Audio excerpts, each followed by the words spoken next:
Hello बच्चा लोग, कैसे हो आप सब। आई होप सारे अच्छे हैं, मस्त हैं एंड सभी सेफ हैं। चलिए तो स्टार्ट करते हैं। जैसे कि आप सबको पता है कि हमारा चैप्टर चल रहा है, बहुत ही इंपॉर्टेंट चैप्टर, बोर्ड का इंपॉर्टेंट चैप्टर, वो है आपका जैव प्रक्रम यानी कि लाइफ प्रोसेसेस। ठीक है, ये चैप्टर की अगर मैं बात करूं, ये चैप्टर बहुत ही ज़्यादा इंपॉर्टेंट है बोर्ड के लिए, से किसी एक पर्टिकुलर बोर्ड के लिए नहीं है, इवन सभी बोर्ड्स वालों के लिए है। मैंने आपको बोला है कि ये चैप्टर काफ़ी बड़ा है, तो हम इसको पार्ट्स में करें, पार्ट 1, पार्ट 2, पार्ट 3। तो आपको टेंशन तो किसी चीज़ की नहीं लेनी है ना, क्योंकि मैं आपको सारी चीज़ें बहुत अच्छे से करवाने वाली हूँ। तो टेंशन किसी चीज़ की नहीं लेनी है कि मैम कैसे होगा, सब कुछ टाइम से सिलेबस होगा, बस जितना बता रही हूँ उतना करते हुए चलना है। मैंने आपको एक चीज़ बोली थी, अगर आपको याद हो, कि हमारा जो भाई एक भरोसा होता है किसी भी चीज़ को लेके, वो सबसे बड़ी चीज़ होती है। जैसे कि अगर रिश्ते की बात करूँ, रिश्ते में अगर भरोसा नहीं होता कुछ नहीं होता है ना, कोई भी तीसरा आएगा वो टूट जाएगा। तो आपका और मेरा जो रिश्ता है बेसिकली वो ऐसा ही है कि अगर मैं आपसे कुछ चीज़ बोल रही हूँ, अगर आप उस पर ट्रस्ट कर रहे हो, आप कर रहे हो, तो बिल्कुल तो आपको भी ये होगा कि हाँ ठीक है मैम, हमने ये करा, एंड वो आपको मिलेगा भी एग्जाम में, ऐसा नहीं मिलेगा। तो हमारा बॉन्ड बहुत लंबे समय तक चलेगा, है ना। बस आपको एक जगह भरोसा करना है कि कोई तीसरा आए तो आपका और मेरा जो बॉन्ड है बच्चा लोग, वो ना टूटे, है ना। कि अगर पूजा ने ये लाइन बोली है तो यही करना है, किसी के तीसरे के कहने से आने से उस चीज़ को नहीं रोकना है या छोड़ना है कि भाई उसने कहा था ये कर लेते, नहीं, तीसरे को आने ही नहीं देना है। सोचो जब रिश्ता दो का होता है, कोई तीसरा आता है तो लड़ाई होती है। तो सेम आपको यहाँ पर भी यही चीज़ करनी है। चैप्टर को बहुत अच्छे से करना है, ठीक है, भरोसा बनाए रखना है, सारी चीज़ें करेंगे। मुझे आप में से टॉपर चाहिए, मुझे रैंक 1, रैंक 2, रैंक 3 किसी भी स्टेट बोर्ड के हो, मुझे आप में से ही निकालने हैं। ठीक है, मैं चाहती हूँ मेरा बच्चा दिखे, तो टॉपर्स तो मुझे तुम लोगों में से ही चाहिए, एंड आपको बनना भी है। आप बस जितना बता रही हूँ उतना करो, मेहनत मैं आपके साथ करने को रेडी हूँ, तो आपको भी करनी पड़ेगी। टॉपर बनने से कोई नहीं रोक सकता। ठीक है बच्चा, चलिए स्टार्ट करते हैं। फिर जो चैप्टर है हमारा, इसको आगे बढ़ाते हैं। एंड हमारा चैप्टर चल रहा है गाइस जैव प्रक्रम वाला, इसका आज पार्ट 3 है। एंड यहीं पे अगर मैं आपसे बात करूं, आज का जो टॉपिक होने वाला है वो श्वसन का होने वाला है। श्वसन में क्या करेंगे हम, मानव श्वसन तंत्र जो आपका टॉपिक है उसको भी पढ़ेंगे, एंड साथ ही साथ पौधों में श्वसन को भी हम लोग पढ़ेंगे। ठीक है, चलिए तो यहीं पे हम स्टार्ट करते हैं सबसे पहले श्वसन से। ठीक, आज की क्लास में क्या क्या पॉइंट्स कवर होने वाले हैं, सबसे पहले उन पॉइंट्स को आप लोग एक बार देख लीजिए।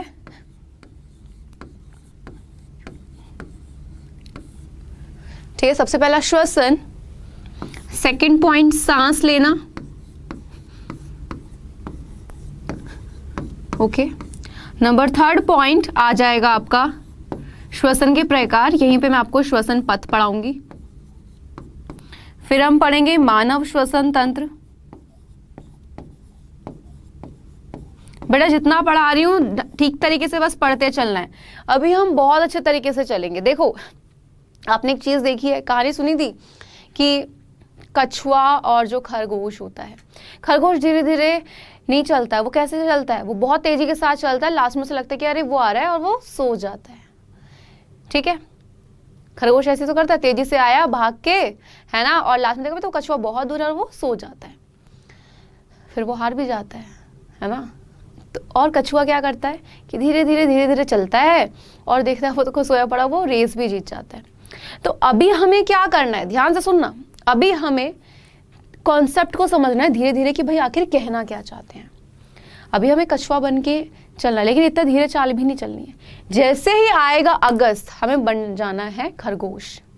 ठीक है, कि हम भागे तो हैं, हम चले। अब आइए भागने की बारी, क्योंकि अगस्त, सितंबर, अक्टूबर, नवंबर, दिसंबर बहुत इंपॉर्टेंट होने वाले हैं। अभी जुलाई है, अभी भी मौका है।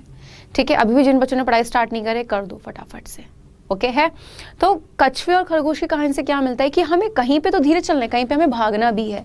नहीं हमें लगातार कछुए की तरह धीरे चाल चलते जाना, नहीं खरगोश की तरह तेजी से भागते जाना है। बस तेजी से भागोगे अभी तो कॉन्सेप्ट वीक हो जाएंगे, कुछ समझ नहीं आएगा। लेकिन कछुए की तरह बिल्कुल धीरे चलते रहोगे, अभी चल रहे हो चलेगा, लेकिन बाद में भी चलोगे तो फिर तो नहीं हो पाएगा, बोर्ड तक सिलेबस नहीं होगा। तो हमें दोनों करना है। अभी हमें धीरे धीरे कॉन्सेप्ट को समझना है। जैसे हमारे कॉन्सेप्ट होगा स्ट्रॉन्ग, जब आई बारी रिवीजन की तब कछुआ बन जाओ।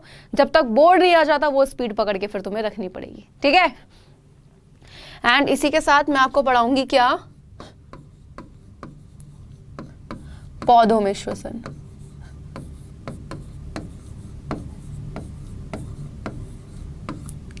ठीक है, क्लियर? ये सारे मैं आपको कराऊंगी। तो स्टार्ट करेंगे हम श्वसन क्रिया से। रेस्पिरेशन इसको इंग्लिश में बोलते हैं। अच्छा, मैं आपसे पूछ रही हूँ कि गाइज मुझे एक चीज़ बताओ कि जो श्वसन होता है वो क्या होता है, तो आप मुझे क्या बोलोगे, क्या होता है श्वसन? ज़्यादातर सभी को एक पॉइंट लगता है कि हम ऑक्सीजन जो ले रहे हैं एंड कार्बन डाइऑक्साइड जो बाहर निकाल रहे हैं, ये हमारा श्वसन होता है, जबकि ऐसा नहीं होता है। श्वसन और सांस लेना ये दो अलग वर्ड्स होते हैं। ओके, जिन्होंने पार्ट 1 एंड पार्ट 2 मिस किया है प्लीज देख लें, क्योंकि पार्ट 2 में मैंने बहुत सारे बोर्ड के इंपॉर्टेंट क्वेश्चंस कराए हुए हैं। वो 1 वर्ड की फॉर्म में भी लॉन्ग भी है, शॉर्ट भी है। वो क्वेश्चन है जो बोर्ड में बहुत बार रिपीट हुए हैं सभी बोर्ड्स में। एंड ऐसा नहीं है कि मैं आपको ऑब्जेक्टिव की फॉर्म में तैयारी नहीं कराऊंगी, मैं ऑब्जेक्टिव क्वेश्चन यानी ऑप्शन दे के भी आपको तैयारी कराऊंगी। बट जो लेक्चर नंबर 2 में मैंने आपको 1 वर्ड वाले देते, वो मैंने इसलिए देते ताकि आपको 1 वर्ड की तरह तैयारी हो, क्योंकि एमपी, छत्तीसगढ़, इन सब बोर्ड में एक शब्द में उत्तर देने को आते हैं, उनकी तैयारी हो जाए, प्लस वहीं से आपको श्योरिटी हो जाती है कि भाई मेरा आंसर ये है। आपको ऑब्जेक्टिव क्वेश्चन आया, 4 ऑप्शन आपको मिले। अब जो वो 4 ऑप्शन गाइज आपको मिले, तो 4 ऑप्शन को पता होगा भाई मेरा ये आंसर है, आपका आंसर ठीक, आप कंफ्यूज ही नहीं थे। 100% श्योरिटी, आंसर क्या, आंसर सही, और मार्क्स में हमें मिल गए जो हमें चाहिए थे। ठीक है, तो इसीलिए तो जिन्होंने मिस किया है प्लीज उसको देख लें। एंड श्वसन की हम बात कर रहे हैं। श्वसन क्या होता है कि मैम जब ऑक्सीजन को लेना एंड कार्बन डाइऑक्साइड को बाहर निकालना हमारा श्वसन नहीं है, तो फिर क्या है? तो आइए जानते हैं। तो सबसे पहली चीज मैंने आपको एक चीज पढ़ाई थी जब हम पढ़ रहे थे कि भोजन हम क्यों खाते हैं। बताइए, हम खाना खाते हैं बेटा, खाना खाते हैं, क्यों खाते हैं? तो बहुत सारे जवाब, हमें जरूरत है, हमारी बॉडी को जरूरत होती है ना। एक पॉइंट होता है, एक वर्ड होता है ऊर्जा, एनर्जी, जिसकी हमारी बॉडी को जरूरत है। तो जब तक हम खाना नहीं खाते हैं, क्या हमारी बॉडी में, ठीक है, क्या हमारी बॉडी में एनर्जी आएगी? सोचो एक दिन ऐसा जिस दिन आपने खूब खाया, आप बहुत एक्टिव होकर काम कर रहे हो, लेकिन जिस दिन आपने खाना नहीं खाया उस दिन ही आप वीक सा फील करते हो, आपको बहुत ज्यादा वीकनेस होती है, कमजोरी आ जाती है ना। तो खाना हम क्यों खा रहे? तो ताकि हमें ऊर्जा मिले, एनर्जी मिले। अब ये खाने से, खाना खाते हमें एनर्जी आ जाएगी? नहीं, या कुछ प्रोसेस होता है। तो एक प्रोसेस होता है, क्रिया होती है, कौन सी? ये, तो ये वही क्रिया है। तो भोजन से ऊर्जा को निकालना हमारा क्या कहलाया जाता है बेटा? श्वसन कहलाया जाता है, याद रखिएगा। तो इसकी परिभाषा क्या बन जाती है? इसकी परिभाषा बन जाती है भोजन से, ठीक है, भोजन से ऊर्जा को निर्मुक्त कराना क्या होता है बेटा? ये हमारा श्वसन कहलाया जाता है। ठीक है, अब श्वसन की क्रिया में बेटा किसका निर्माण हो रहा है? ऊर्जा का निर्माण हो रहा है। तो हम यहाँ पे लिख सकते हैं कि इस क्रिया में ऊर्जा का निर्माण होता है। परिभाषा के बाद, इस क्रिया में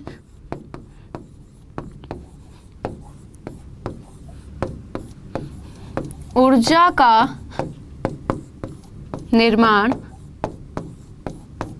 होता है। क्लियर है? ओके, अब वहीं पे बात आई कि ठीक है मैम ये तो हमारा श्वसन हो गया, लेकिन हम जो O2 को ले रहे हैं, फिर हम ये क्या प्रोसेस है, इस प्रोसेस को हम क्या कहते हैं? तो यहाँ पे इसको कहा जाता है श्वास लेना, या आप या तो बोल सकते हो कि श्वास लेना, ठीक है, या हम क्या कह सकते हैं? सांस लेना।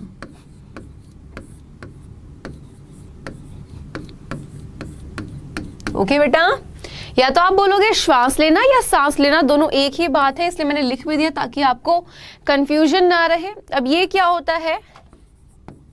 ऑक्सीजन को लेना एंड कार्बन डाइऑक्साइड को बाहर निकालना, यानी कि ऑक्सीजन यानी कि O2 को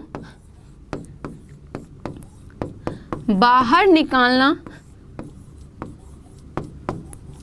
ठीक, तथा आपका O2 को ग्रहण करना। ठीक है, O2 को ग्रहण करना,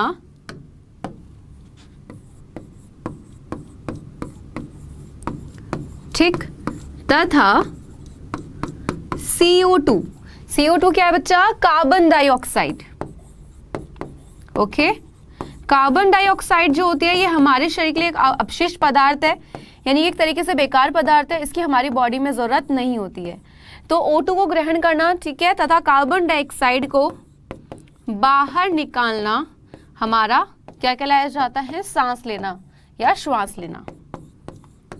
ओके तो दोनों वर्ड्स में क्लियर हुई। यहाँ पे श्वसन क्या था, श्वसन था कि भाई भोजन जो भी हमने खाया है, ठीक है, उससे क्या कर देना, जो भी हमने खाना खाया है उससे आपका ऊर्जा को निकालना हमारा श्वसन है। इसीलिए वहां पे क्या हुआ, ऊर्जा का निर्माण हुआ। मैंने बोला जो आप ऑक्सीजन ले रहे हो, कार्बन डाइऑक्साइड बाहर निकाल रहे हो, ये श्वसन नहीं है, ये हमारा सांस लेना होता है, ब्रीदिंग, ठीक है, जिसको श्वास लेना भी कह देते हैं। इसमें हम क्या करते हैं, O2 को तो हम ले रहे हैं यानी ऑक्सीजन को, एंड कार्बन डाइऑक्साइड को बॉडी से बाहर निकाल रहे हैं। क्यों, क्योंकि ये जो कार्बन डाइऑक्साइड है ये हमारे शरीर के लिए एक अपशिष्ट पदार्थ है, बेकार पदार्थ है, हमें इसकी जरूरत नहीं है। अब ये बताओ क्या यहाँ पे ऊर्जा का निर्माण होगा, हाँ या ना, जल्दी से, क्या यहाँ पर ऊर्जा का निर्माण होगा?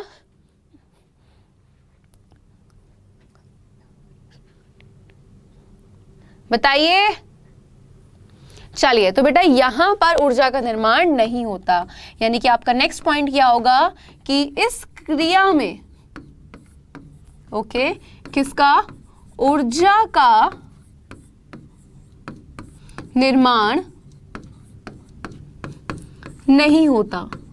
बेटा ऊर्जा का निर्माण कहाँ हुआ है, श्वसन की क्रिया में हुआ है, सांस लेने में नहीं हुआ। यहाँ पे तो सिंपल सा गैसों का आदान प्रदान हुआ है। अब नेक्स्ट हम बात करते हैं ये क्रिया अगर हो रही है तो कहाँ हो रही है। आपको याद है बेटा 9th में जब आप होंगे तो आपने एक वर्ड पढ़ा होगा, है ना, मैंने आपको पढ़ाया था माइटोकॉन्ड्रिया। ये जिसने नहीं भी पढ़ा है ये वर्ड सुना होगा। कितने ऐसे बच्चे हैं जिन्होंने ये वर्ड सुना है, कितने ऐसे बच्चे हैं, माइटोकॉन्ड्रिया, बेटा ये वर्ड किसने सुना है, सबने सुना होगा। इसको हम बोलते हैं कोशिका का ऊर्जा घर, ठीक है। ऊर्जा घर क्यों क्यों बोलते हैं इसको ऊर्जा घर कोशिका का? बेटा याद रखना माइटोकॉन्ड्रिया से हमारी बॉडी यानी हमारे शरीर को 90% एनर्जी मिलती है, यानी कि हमारी बॉडी को 90% जो ऊर्जा यानी कि जो एनर्जी मिली है वो कहां से मिली है, माइटोकॉन्ड्रिया से ही मिली है, ठीक है। अब यहीं पे ये जो माइटोकॉन्ड्रिया है हमने इसको कोशिका का ऊर्जा घर क्यों कहा है, क्योंकि यहीं पर जो बनते हैं एटीपी के मॉलिक्यूल्स। क्या बनते हैं, एटीपी के अणु। अब आप सोचेंगे कि मैम ये एटीपी आखिर होता क्या है, तो एटीपी जो होता है ये बहुत ही उच्च ऊर्जा वाले अणु होते हैं। क्या होते हैं, उच्च ऊर्जा वाले अणु, ठीक है, जो कहां बनते हैं, इस श्वसन की क्रिया के दौरान माइटोकॉन्ड्रिया में बनते हैं। और हमारी बॉडी में जो हमें एनर्जी मिलती है बेटा वो एटीपी की फॉर्म में ही मिलती है। आप सोचो कि ये यहाँ पे बन रहे हैं, इसीलिए हम इसको ऊर्जा घर कहते हैं कोशिका का, ठीक है। और हमारी बॉडी को 90% एनर्जी यहीं पे मिल रही है और हमारी बॉडी में हमें जो ऊर्जा मिलती है वो एटीपी की फॉर्म में ही मिलती है, ठीक है। एटीपी का पूरा नाम क्या होता है, एटीपी का पूरा नाम होता है एडिनोसिन, ठीक है, ट्राई फॉस्फेट। ये नाम पता होना चाहिए, बोर्ड एग्जाम में पूछा जाता है 1 नंबर में, क्लियर है। तो एटीपी का पूरा नाम एडिनोसिन ट्राइफॉस्फेट। अब ये क्रिया कहां हुई, पॉइंट समझाने का मतलब क्या था कि श्वसन क्रिया कहां होती है, माइटोकॉन्ड्रिया में। तो लिख लीजिए यह क्रिया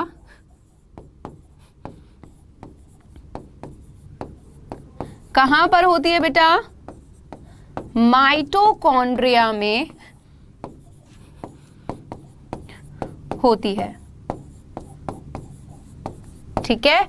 जबकि अगर मैं सांस लेने की क्रिया की बात करूं बेटा, इस क्रिया में कौन मदद कर रहा है बेटा, हमारे लंग्स, फेफड़े, ठीक है। फेफड़े क्या करते हैं, हमें सांस लेने में हेल्प करते हैं, सांस लेने में मदद करते हैं। तो ये क्रिया कहां हो रही है, यह क्रिया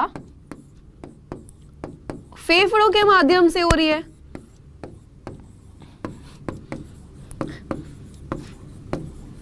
क्लियर, फेफड़ों के माध्यम से होती है, ओके है। चलिए अब यहां पे ये पॉइंट हो चुका है पूरे तरीके से हमारा क्लियर। तो श्वसन का मतलब क्लियर है, सांस लेने का मतलब क्लियर है। अब आगे आ जाते हैं श्वसन के प्रकार पर, यानी कि टाइप्स ऑफ रेस्पिरेशन। तो कितने प्रकार से होता है, तो बेटा याद रखिएगा श्वसन जो होता है बेटा ये 2 प्रकार का होता है, ओके, कौन कौन सा होता है? नंबर 1 जो होता है बेटा वो होता है हमारा वायवीय श्वसन। ओके, याद रखना इसी को हम ऑक्सी श्वसन भी कहते हैं, वायवीय श्वसन या ऑक्सी श्वसन।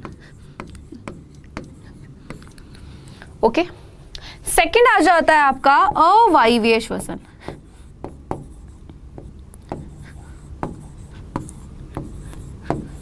ठीक, और इसको हम अनॉक्सी श्वसन भी कहते हैं। ओके, ओके है। तो वायवीय श्वसन, सेकंड नंबर पे अनॉक्सी श्वसन।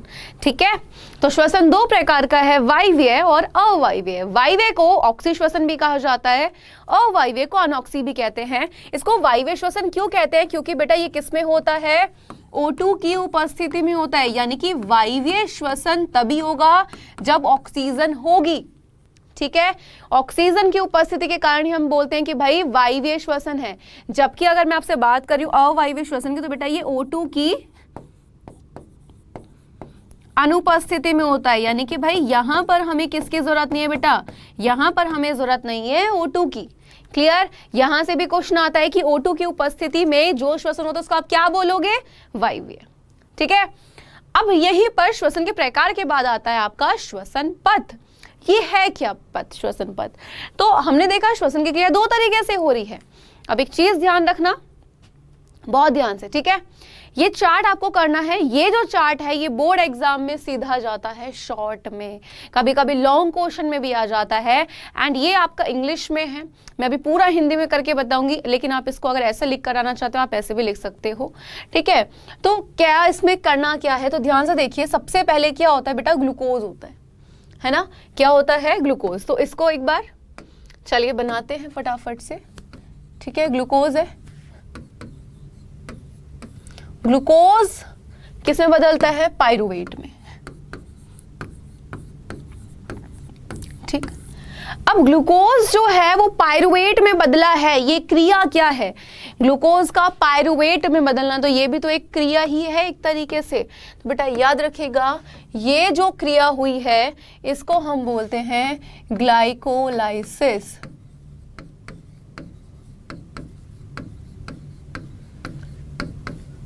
ठीक है, तो ग्लूकोज का पायरुवेट में बदलना कौन सी क्रिया? ग्लाइकोलाइसिस। तो कभी मैं आपसे पूछूं ग्लाइकोलाइसिस क्या है तो आप क्या बोलेंगे? मैम ग्लूकोज का पायरुवेट में बदलना। मैंने पूछा ठीक है, अगर मैंने घुमा के ही पूछ लिया ग्लूकोज का पायरुवेट में बदलना, बताओ कौन सी क्रिया? ग्लाइकोलाइसिस। क्योंकि बोर्ड एग्जाम वालों ने ये दोनों अलग अलग तरीके से पूछते हैं। ठीक है, घुमा देते हैं बच्चों को घुमाने के लिए जानबूझ के। अब क्रिया है कहीं ना कहीं पे तो हो रही है, तो बेटा ये कहां पर होती है? याद रखना, ये जो क्रिया होती है ग्लूकोज का पायरुवेट में बदलना, ये क्रिया कोशिका के कोशिका द्रव्य में, यानी कि साइटोप्लाज्म में। ओके है? क्लियर है? तो ग्लूकोज का पायरुवेट में बदलना कौन सी क्रिया? ग्लाइकोलाइसिस। कहां पर हो रही है? कोशिका द्रव्य में। ओके, अब मैंने बोला था श्वसन दो प्रकार से बेटा, कौन कौन सा है? एक वायवीय और एक अवायवीय। ठीक, यहां से बहुत सारे एक नंबर वाले क्वेश्चन भी निकलते हैं, बहुत जल्दी बताऊंगी आपको नेक्स्ट लेक्चर में। ठीक है, जैसे कि हमने पाचन वगैरह का किया था। यह है आपका वायवीय श्वसन। ओके, यहां पे किसकी जरूरत नहीं है बेटा? O2 की जरूरत नहीं है, यानी कि ये किस में होगा? O2 की अनुपस्थिति में होगा। कोई भी ऐसी चीज नहीं होगी जो तुम्हें क्लियर नहीं होगी, सब चीज क्लियर होती चलेगी। ठीक है, जबकि जो वायवीय वाला है यहां पर ये किस में होता है? ये होता है O2 की उपस्थिति में। ओके, आपका जो यहाँ पे अवायवीय श्वसन है बेटा, ये दो तरीके से होता है। ठीक है, सबसे पहले ये होता है, एक होता है यीस्ट में, एक होता है मांसपेशियों में।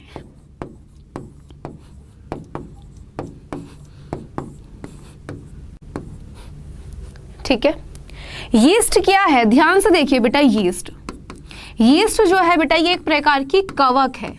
कैसी कवक है? एक कोशिकीय। याद रखना नॉर्मल जितनी भी कवकें होती हैं वो सब बहुकोशिकीय होती हैं। आपका 9th में चैप्टर आता है डाइवर्सिटी इन लिविंग ऑर्गेनिज्म, यानी कि जीवों में विविधता वाला चैप्टर। वहां पे अगर आपको याद हो तो वहां पे एक चीज आती है जब आप जगत पढ़ते हो कि भाई ये इस जगत का, इस जगत का, तो यीस्ट जो है एक प्रकार की कवक है। कवक जगत में जितने भी जीवों को रखा गया है सारे के सारे बहुकोशिकीय यूकैरियोटिक है, लेकिन ये यीस्ट ही एक ऐसी कवक है जो कैसी है? एक कोशिकीय है। ये पॉइंट भी इंपॉर्टेंट है। तो अब ग्लूकोज जब पायरुवेट में बदला, ये चार्ट जल्दी से समझ बच्चों को आता नहीं, कंफ्यूज हो जाते हैं, बट जिसने एक बार में ध्यान से फोकस के साथ समझ लिया तो वो बच्चा कभी भूलता भी नहीं है। अब देखती हूँ आप कौन से वाले हो, ठीक है। तो ग्लूकोज का पायरुवेट में बदलना कौन सी क्रिया? ग्लाइकोलाइसिस। ये जो ग्लूकोज पायरुवेट में बदला ये कहाँ पे हुआ? कोशिका द्रव्य में, ठीक है। अब मैंने बोला श्वसन दो प्रकार से है, आपका वायवीय और अवायवीय। ये पायरुवेट के अणु यहां भी जाएंगे और ये पायरुवेट के अणु यहां भी जाएंगे। तो अवायवीय श्वसन में क्या होता है? O2 की अनुपस्थिति में है। मैंने बोला दो तरीके से होगा। कैसे? एक होगा यीस्ट में, एक होगा मांसपेशियों में। यीस्ट में जब होता है बेटा तो यहां पर ये क्या बनाता है? इथेनॉल प्लस CO2, ठीक है। और भाई ऊर्जा निकलेगी किस रूप में? एटीपी की फॉर्म में, ठीक है। मांसपेशियों में जब आता है तो बेटा यहां पे निर्माण होता है लैक्टिक एसिड का, यानी कि लैक्टिक अम्ल, और किसके रूप में? एटीपी के रूप में ऊर्जा बाहर निकल रही है। वायवीय श्वसन जो होता है बेटा ये होता तो माइटोकॉन्ड्रिया में है, ठीक है। कहां होता है? होता माइटोकॉन्ड्रिया में है। यहां पे बनता क्या है? यहां पे बनता है CO2 प्लस H2O, यानी कि कार्बन डाइऑक्साइड और जल, और एटीपी की फॉर्म में क्या होती है? ऊर्जा बाहर निकल जाती है। अब यहीं पे आपके मन में सवाल आ सकता है कि ठीक है मैम, वायवीय श्वसन जो हो रहा है वो हमारा माइटोकॉन्ड्रिया में हो रहा है, अवायवीय श्वसन कहाँ होता है? तो याद रखिएगा अवायवीय श्वसन भी आपका कोशिका द्रव्य में होता है, जबकि वायवीय श्वसन माइटोकॉन्ड्रिया कोशिका द्रव्य दोनों में हो सकता है। स्पेशली अगर हम बात करें ये माइटोकॉन्ड्रिया में होता है, ठीक है। पॉइंट्स क्या क्या याद रखना है यहाँ पे? ध्यान से लिख लीजिए कि वायवीय श्वसन होता कहां पर है? माइटोकॉन्ड्रिया में। क्या बना है यहां पर, ठीक। नेक्स्ट चीज, मांसपेशियों में अगर पायरुवेट के अणु आ रहे हैं तो यहां पर क्या बन रहा है? यीस्ट में जाने पर क्या बन रहा है? अब बात आई एटीपी क्या है भाई? उच्च ऊर्जा वाले अणु है, मॉलिक्यूल्स है। तो कितने मॉलिक्यूल्स बन रहे हैं? तो याद रखना अवायवीय श्वसन में आपके बनते हैं 2 एटीपी के मॉलिक्यूल, ठीक है, यानी कि 2 एटीपी के अणु, जबकि वायवीय श्वसन में बनते हैं बेटा 38 एटीपी। तो सोचो यहाँ पे 38 एटीपी बन रहे हैं वायवीय में और यहाँ पे सिर्फ 2 एटीपी के अणु बन रहे हैं, तो हमें अधिक ऊर्जा कहाँ से मिलेगी बेटा?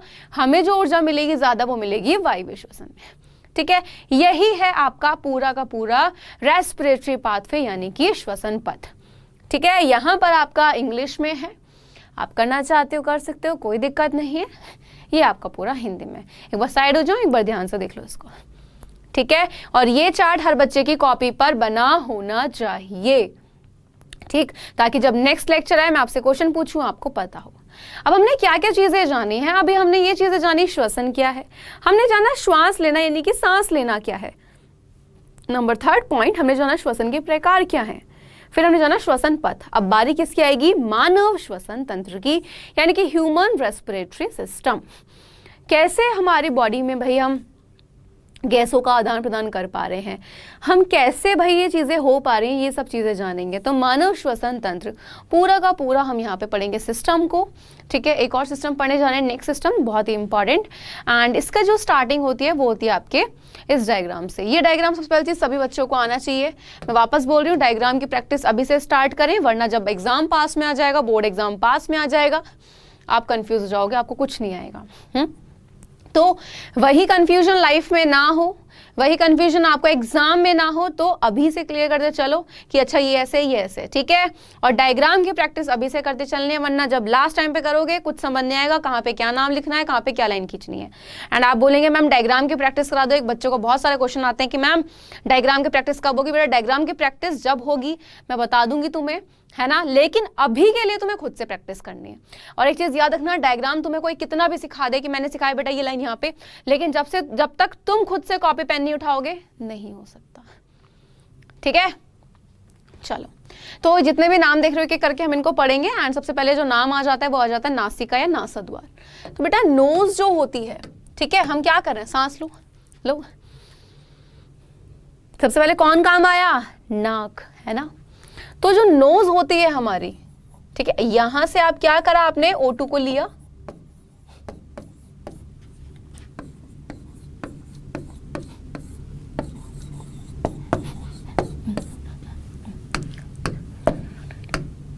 ठीक है बेटा, O2 को लिया।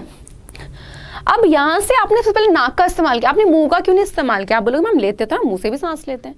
मैंने कहा ठीक है, मैंने कहा बेटा सबसे पहले आपने किस, मैंने कहा अभी तक तुम नॉर्मल बैठे पढ़ रहे थे, मैंने ये बात करी नहीं थी, तुम क्या मुंह से ही सांस ले रहे थे। बोलोगे नहीं मैम हम नाक से ले रहे थे, है ना। नॉर्मली आप अगर देखो आप नाक से ही सांस लेते हो, ये तो बात अभी आपके दिमाग में कि हम मुंह से भी ले सकते हैं। थोड़ी देर बाद आप इसको भूल भी जाओगे, आप फिर वापस नाक से लेना स्टार्ट कर दोगे। जब तक आपको याद रहेगा आप मुंह से ले लोगे वैसे, बट नॉर्मली हम नाक से ही सांस लेते हैं, है ना। तो नाक से सांस लेते हैं, सबसे पहला नाक का आया। तो नाक जो होता है याद रखिएगा, नोस जो होती है हमारा, ये होता है प्राथमिक अंग। यानी कि हमारी नाक कैसे काम करती है, प्राथमिक अंग के रूप में कार्य करती है। हमने सबसे पहले नाक का इस्तेमाल किया है, ना कि हमने मुंह का इस्तेमाल किया है। ओके है, क्लियर है, ठीक है, क्लियर बेटा। अब दरवाजा होता है, क्या होता है, खुलेगा तो आप अंदर आओगे या बाहर जा सकते हो। तो दरवाजे के जरिए ही प्रवेश करते हो घर में या कहीं पर भी। तो ना, ये तो हमारी नोज है।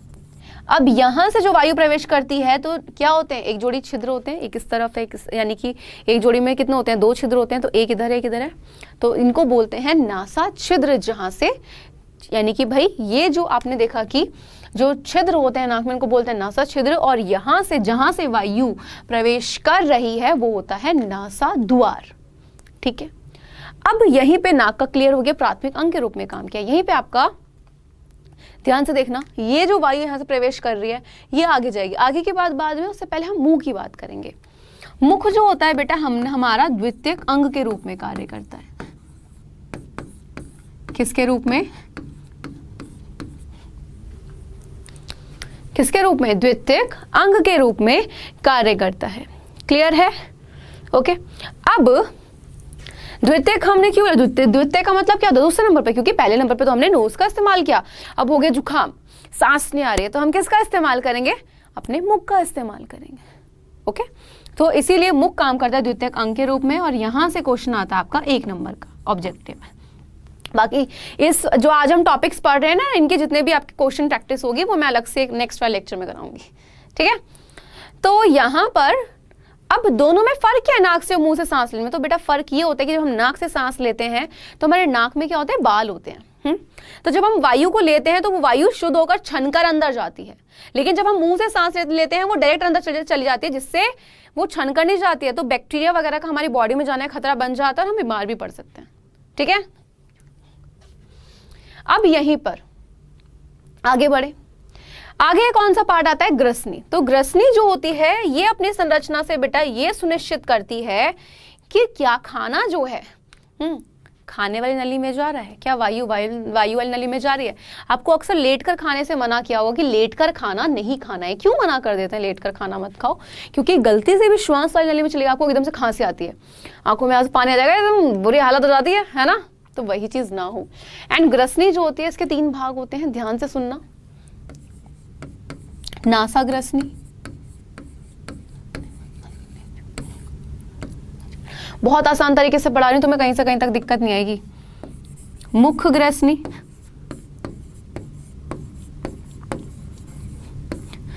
कंठ ग्रसनी, कंठ मतलब गला। ठीक है, तो जब आपने वायु अंदर ली नाक से, सबसे पहले नाक से बात करें, तो जब आप नाक से सांस ले, तो ध्यान से सुनना मेरे पॉइंट को, जब आप, मैंने बोला बेटा जब नाक से सांस लेते हैं तो वायु यहां से प्रवेश करेगी और किससे, नासा ग्रसनी से होती हुई मुख ग्रसनी, और फिर यहां से होती हुई कंठ ग्रसनी, और फिर फेफड़ों पे जाएगी। ठीक है, कब जाएगी, बाद में फेफड़ों के पास जाएगी। लेकिन जब आप मुंह से सांस लेते हो तो वायु सीधा कहां जाती है, नासा का तो कुछ काम ही नहीं होगा जब नाक से सांस नहीं लिया, तो वायु सीधा जाएगी मुख ग्रसनी, और मुख से फिर कंठ ग्रसनी, और फिर आगे फेफड़ों के पास। ठीक है, तो ग्रसनी जो होती है ये चीज होती है कि भाई नाक से अगर आपने सांस लिया तो जिस नली से वो पहले नासक में, फिर मुख में, और फिर कंठ में जाएगी। जबकि मुख से अगर सांस लोगे तो वो डायरेक्ट मुख ग्रसनी में और फिर कंठ ग्रसनी में। अब मैंने बोला ग्रसनी अपनी संरचना से ये सुनिश्चित करती है कि क्या, क्लियर है क्या, कि भाई खाने वाला जो खाना है वो खाने वाली नली में जा रहा है, ग्रास नली में जा रहा है, क्या जो हमने वायु लिया है वो वायु वाली नली में जा रही है, ये चीज। अब यहाँ पे यही क्यों करती है, क्योंकि ये जो कंठ ग्रसनी है बेटा, यहां पे एक संरचना पाई जाती है, कौन सी, एपिग्लॉटिस।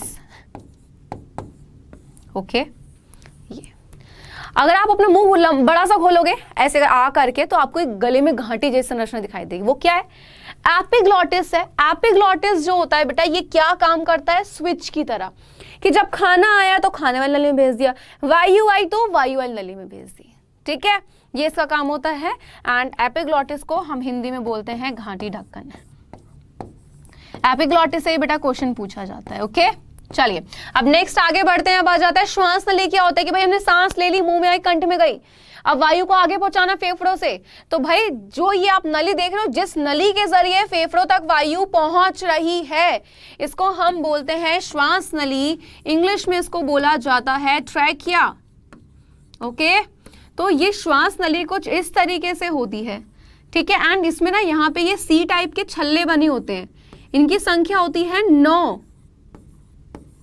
ओके, ये क्या है, सी प्रकार के आप लिख सकते हो उपास्थि के छल्ले। ठीक है, सी प्रकार के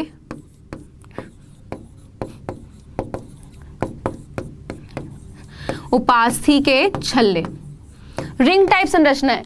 मैंने बोला बेटा मेरे 2 हाथ है, मेरे हाथों के बीच में ये रिमोट है, मैं अपने हाथों को नहीं मिला पा रही हूँ। क्यों, आप बोलो कि मैम रिमोट है आपके हाथ में इसलिए नहीं मिला पा रही। मैंने बोला चलो मैंने रिमोट हटा दिया, अब क्या मैं अपने हाथों को मिला पाऊंगा। बोले मैम आसानी से मिला लिया आपने तो, है ना।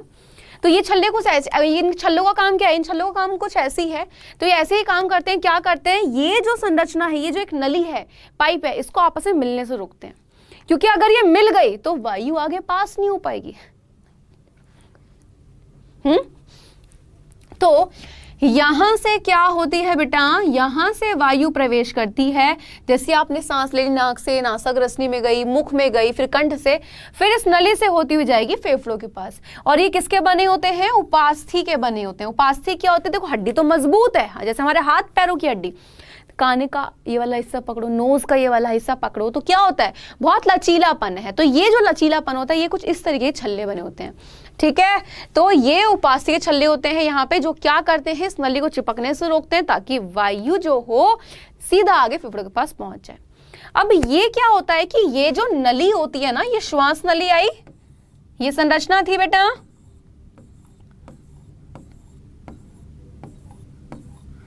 ठीक है, ये संरचना थी। अब ये श्वास नली जो होती है, ये आगे चल के ऐसे बढ़ जाती है 2 हिस्सों में, एक दाएं वाले फेफड़े में चली गई, एक बाएं वाले फेफड़े में चली गई। अब ये जो बटी है, ये जो 2 भागों में बटी है, इसको हम बोलते हैं बेटा श्वसनी।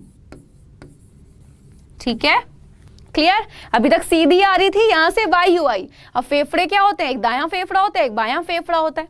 ये यहां गई और ये यहां गई। तो ये जब 2 आगे चल के 2 भागों में बढ़ गए, तब हमने इसको बोला श्वसनी। अब ध्यान से देखो, ये तो श्वास नली थी, ये एक यहां चलेगी, एक यहां चलेगी, ये श्वसनी हो गई। अंदर देख रहे हो पूरे में जाल फैल गया इस तरीके से, ये जो जाल सा फैला हो, ये क्या है, ये श्वसनिकाएं हैं। तो यही आगे चल के बहुत सारे भागों में बढ़ जाते हैं, यानी क्या, श्वसनिकाएं। ओके है। अब ये जो श्वसनिकाएं होती हैं, ये देखो पूरा जाल सा फैला पड़ा है, ये आपका फेफड़ा है, यहाँ पे ये फैली पड़ी है इस तरीके से, ठीक है, ये ऐसे। तो ये आखिरी सिरे पर ना जाके मोटी इस तरीके से गुब्बार जैसी फूल सी जाती हैं। आपको यहाँ नहीं दिख रहा होगा बट मैं यहाँ बना रही हूँ, इस तरीके से फूल जाती हैं, एक नहीं सभी। तो ये जो फूली हुई संरचना होती है ये होती है कुछ इस तरीके से, ठीक है। और इस संरचना को हम बोलते हैं कूपिका। कूपिका कहाँ स्थित होती है? कूपिका स्थित होती है बेटा फेफड़ों में, ठीक है। और इनका कार्य क्या होता है? गैसों के विनिमय में।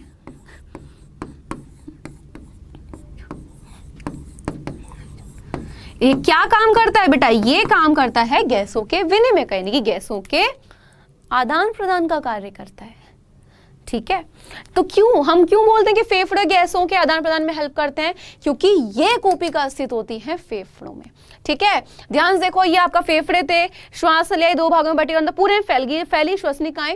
और मैंने बोला जब ये फैलती हैं ये सिरों से कुछ इस तरीके से हो जाती है, और ये जो है कहाँ? फेफड़ों के अंदर ही तो है, और यही करती हैं गैसों का आदान प्रदान। इसलिए हम बोलते हैं कि सांस लेने में हमारे फेफड़े मदद करते हैं, क्योंकि ये जो कूपिका संरचना मिल रही है वो यहीं पे मिल रही है।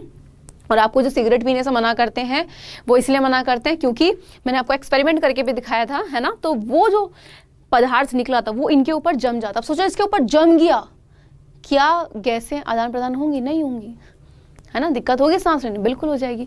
तो गैसों के विनिमय में कौन मदद करता है? कूपिका। और कूपिका कहाँ स्थित होती है? फेफड़ों में, ठीक है।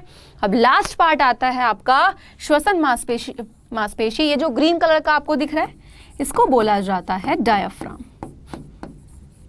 ठीक है। श्वसन मांसपेशी है। तो ये ना शेप बदलता है, कभी ऐसे होता है कभी ऐसे होता है। अगर आप इसको भी देखोगे ये सिर्फ ये इन 2 शेप में होगा। ध्यान से देखो, इन 2 शेप में दिख रहा है, कभी ऐसे हो रहा है कभी प्लेन हो गया। तो अब ध्यान से देखो, ये जो अंदर चीज आ रही है क्या? तो ये है वायु। देखो, जब आपने वायु को लिया, ऑक्सीजन ली, तो ये कैसी हो गई? ऐसे। चलो सांस लो।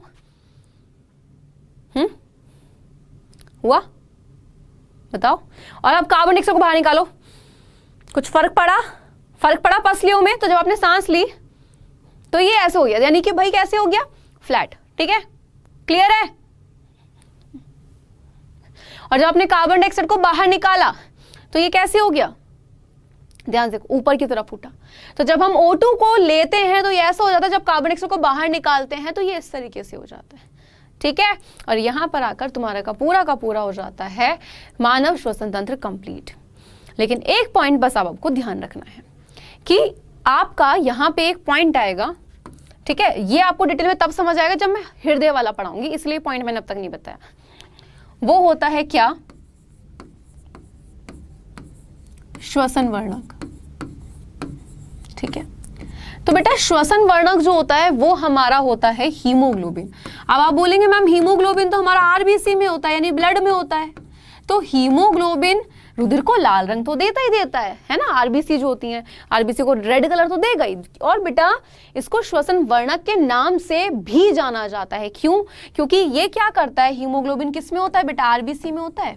और आरबीसी ब्लड हमारे 4 चीजों से मिलकर बना है, प्लाज्मा, आरबीसी, डब्ल्यूबीसी, प्लेटलेट्स।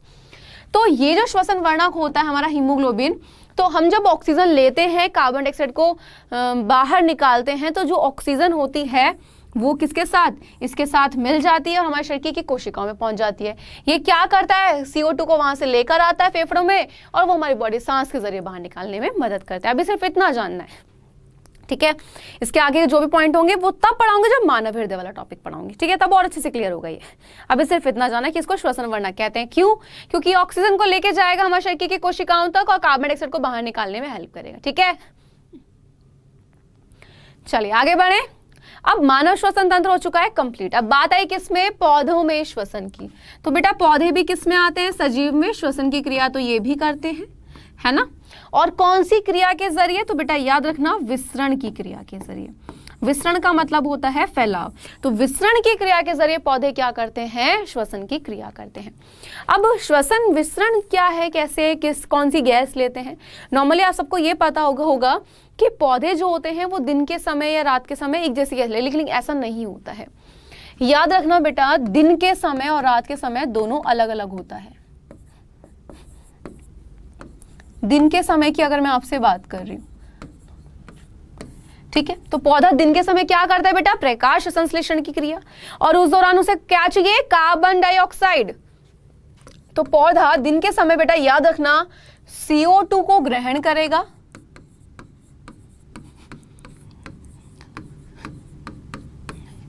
ठीक है, और O2 को बाहर निकालेगा।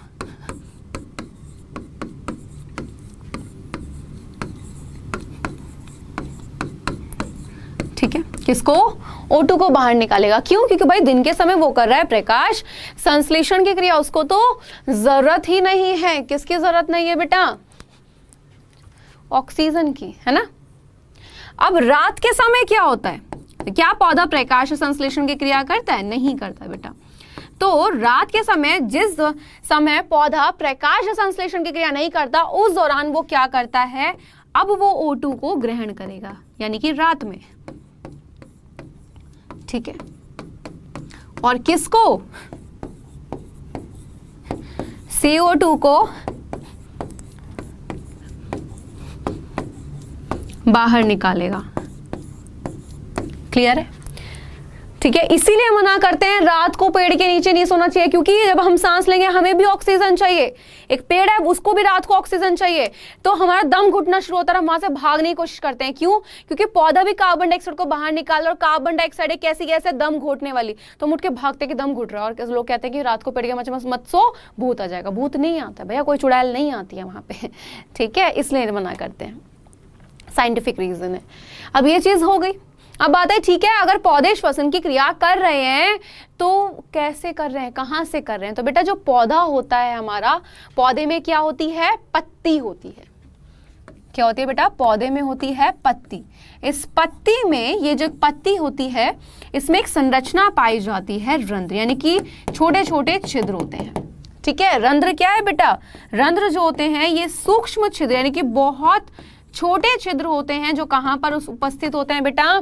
पौधे की पत्ती में उपस्थित होते हैं। ठीक है, तो अगर क्वेश्चन आए रंध्र कहां होते हैं, तो आप बिल्कुल बोलना पौधे की पत्ती में उपस्थित होते हैं।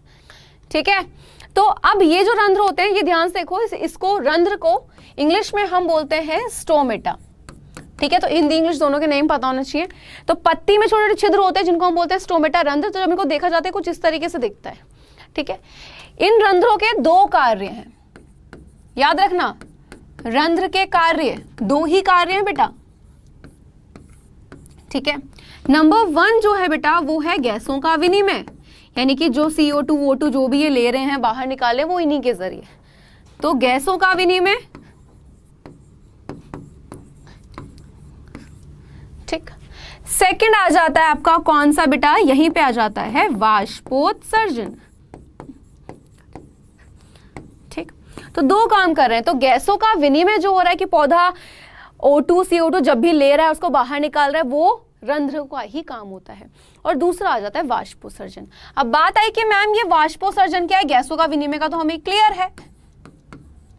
तो बेटा वाष्पोत्सर्जन जो होता है ये होता क्या है कि जल का वाष्प के रूप में उत्सर्जन।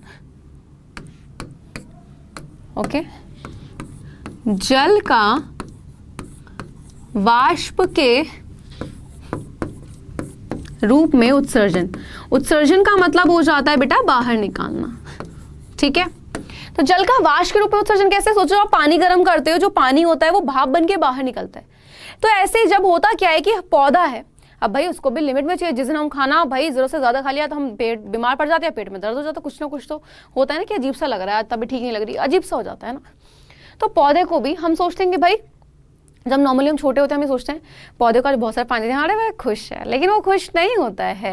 एक्चुअली होता है क्या है कि वो बेचारा बोल तो सकता है, वो कहता है ठीक है दे ले भाई तू पानी दे के थक ले पहले, तो बड़े खुश होते हैं जब हम बच्चे होते हैं, लेकिन धीरे धीरे जब बड़े होते हैं पता लगता है हाँ ऐसा नहीं है ना। तो वाष्पोत्सर्जन, तो जल का वाष्प के रूप में उत्सर्जन कैसे कि जो हमारा पौधा होता है, याद रखना उस पौधे को भी एक लिमिट में पानी की जरूरत होती है। जब आप उसको पानी देते रहते हो उसने रख लिया, अब जितने पानी की उसको जरूरत है उतना तो उसने रख लिया। अब जो फालतू पानी है वो उसको क्या करेगा? वाष्प बनाएगा और उड़ा देगा। क्यों? क्योंकि दिन के समय क्या है? सूर्य है, सूर्य से क्या आता है? ताप। अब गरम गरम लगा उसे, यानी कि वो पानी, आपने देखा जब छत पे पानी डालते हैं गर्मियों में 2 मिनट में छत सूख जाती है, वैसे ही यहाँ पे होता है कि जब ताप मिला तो वो पानी धीरे धीरे वाष्प बन के उड़ गया। ठीक है। तो वाष्पोत्सर्जन का इसका महत्व क्या है बेटा, इस क्रिया का जो पौधा कर रहा है वो भी रंध्रों के माध्यम से कर रहा है, याद रखना। ठीक है, तो पहला इसका पॉइंट आ जाता है क्या,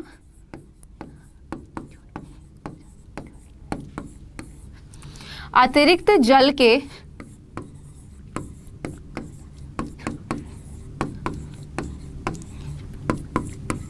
निष्कासन में।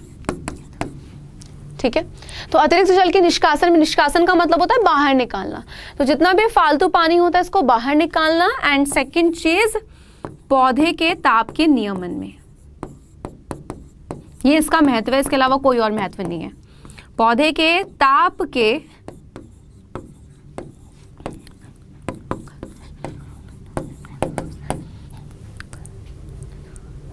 ठीक है, चलिए, तो ये हो गई क्रिया। अब ये दो आपके दोनों जो क्रिया हो रही है, गैसों का विनिमय, वाष्पोत्सर्जन, कौन कर रहा है, रंध्र। अब रंध्र भी तो खुलते और बंद होते रहते हैं, तो बेटा रंध्रों का खुलना और बंद होना, क्योंकि ये जो पत्ती में रंध्र उपस्थित हैं, याद रखिएगा रंध्र जो होते हैं ये खुलते भी रहते हैं और बंद भी होते रहते हैं। तो दिन के समय क्या होता है भाई, याद रखना एक चीज और, वाष्पोत्सर्जन की क्रिया दिन में तेजी से होती है, शाम के समय वो कम होती है। क्यों, क्योंकि सूर्य धीरे धीरे ढलना स्टार्ट हो जाता है, ताप कम हो जाता है। ठीक, अब रंध्र खुलते और बंद होते कैसे हैं, तो सोचो एक मोटा इंसान ने मारा पतले इंसान में धक्का, पतला क्या हो, गिरेगा बेचारा वो, है ना। ऐसी हुआ कि इसमें ना दो भित्ति मिलती हैं, एक मोटी होती है, एक पतली होती है। ठीक है, एक होती है मोटी, एक होती है पतली। अब सोचो बेटा, ये अंदर वाली जो भित्ति है वो होती है मोटी, यानी कि दीवार जो है उसकी, ठीक, अंदर वाली भित्ति। ये है बाहर वाली भित्ति, रंध्रों की बात चल रही है बेटा ये, ठीक है, बाहर वाली भित्ति। अब ये हुआ क्या, अंदर जल भरा पड़ा है, कुछ है, ठीक है।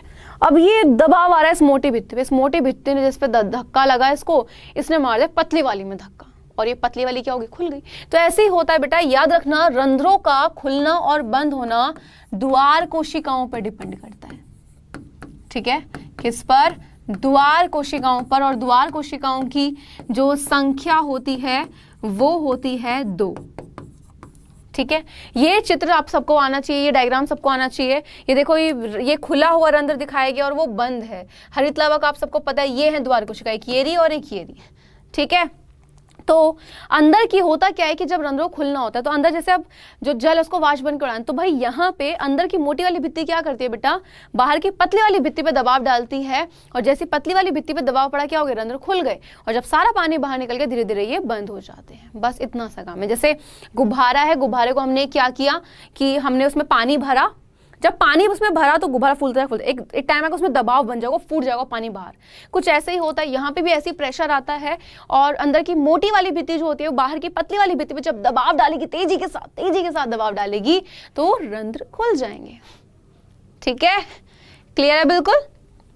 तो ये चीज, तो यहाँ पे यही चीजों का आपको बस ध्यान रखना है।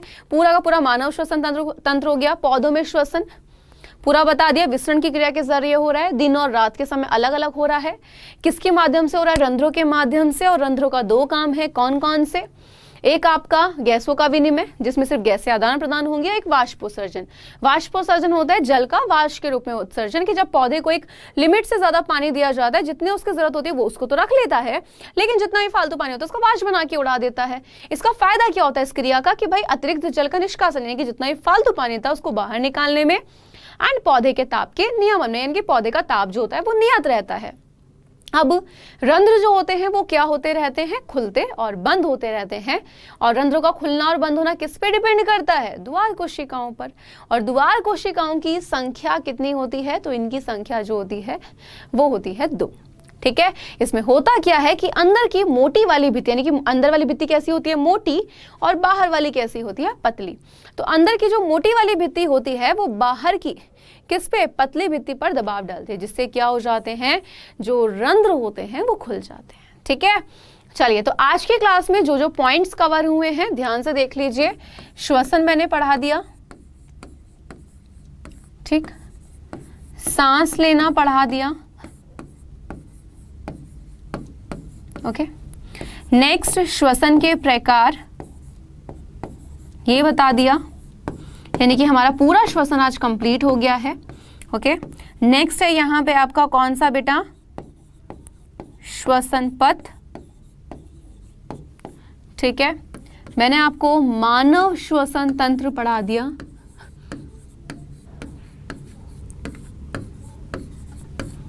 और साथ ही साथ मैंने आप लोगों को करा दिया पौधों में श्वसन। ठीक है, ठीक है बेटा, पौधों में श्वसन। और इसी के साथ आपका ये हो जाता है पूरा का पूरा आज का टॉपिक कंप्लीट। क्लियर? अब नेक्स्ट क्लास में जो हम पढ़ेंगे वो क्या पढ़ेंगे, इसके क्वेश्चन आंसर बताऊंगी, बोर्ड से रिलेटेड कौन से क्वेश्चन का आंसर इंपॉर्टेंट है। ठीक है, उनकी आपको करनी होगी प्रैक्टिस। ठीक, चलिए बच्चा, तो आज का टॉपिक यहीं पे कंप्लीट होता है। नेक्स्ट क्लास में आज जो भी टॉपिक मैंने आपको पढ़ाया इससे रिलेटेड आपके बोर्ड के जितने भी इंपॉर्टेंट क्वेश्चन है वो कराऊंगी। तो मिलते हैं फिर नेक्स्ट लेक्चर में जल्दी, तब तक के लिए बाय बाय, टेक केयर, अच्छे से पढ़ाई करनी है। ओके, एंड कुछ भी आप प्लीज मुझे कॉमेंट सेक्शन में बोल सकते हैं इस क्लास के बाद। Bye bye.